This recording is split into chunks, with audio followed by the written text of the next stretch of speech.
Welcome, future masters. Make sure you like this video. It's going to be a blockbuster. So, I was working on problems, and this problem pops up in the feed. Black plays rook d to e8. I'm like, great, I'm losing a bishop. Fantastic. f4, f6, and goodbye bishop. So,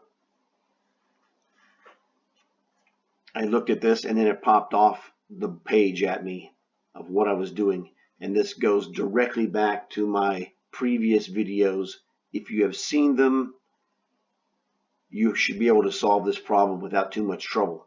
If you haven't seen them, go back after this is over and look at those, and it will explain exactly what the other guys who have solved this problem or who will solve this problem seen. So if you solve this problem, leave a comment explaining what you did, and if you saw the videos, because you probably did. So it's white to play. I would suggest pausing this video for up to 5 minutes, trying to figure out how to execute this attack. And if you don't get it, when you see it, you'll never unsee it. It'll be in your powers forever, which is awesome. So I'm going to tell you, go ahead and pause the video, and we'll be back in 3, 2, 1. And we're back. So everyone probably sees this move. And then the only move left is king to h8. He has only one legal move, which, you know my rule. If he has only one move, you're winning. So now this is known as the windmill.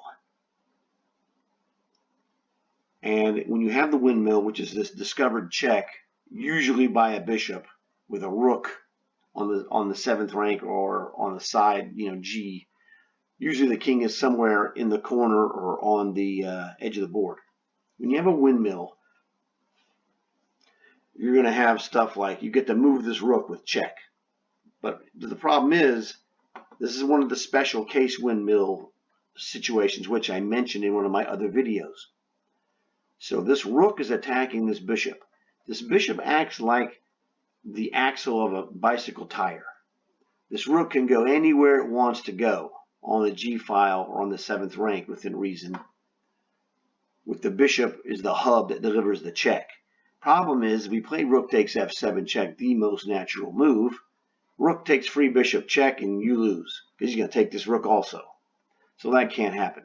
So if you have seen my videos on the windmill, this is a special case, windmill. This is a special case where the hub, or the pivot piece, is what I call this bishop. And I'm the guy that calls this term. No one else mentions it. Other players, if they had books or explanations about the windmill, they don't refer to this as the pivot. This is my invention. What happens when your pivot piece, the bishop, is under attack?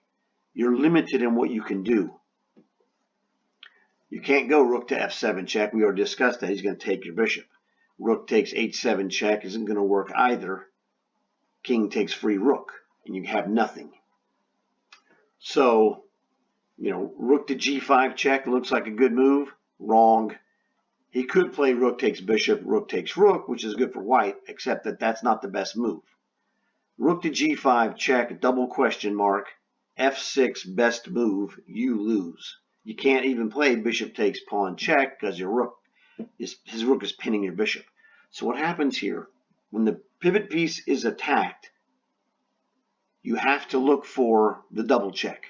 Well, rook takes h7 double check is king takes free rook. But we have another one. Rook to g8 check. And now as a double check, by rule, he has to move his king. King takes free rook is the only move. Once again, my rule says we're winning.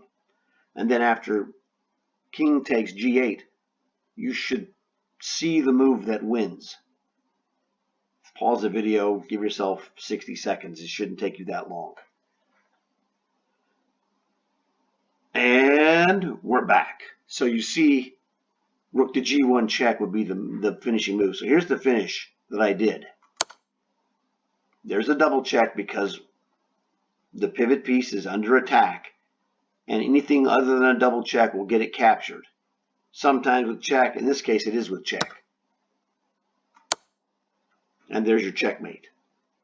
So if you guys had seen my previous windmill videos, this should have been a breezola like it was for me. As you see, I did it in 16 seconds.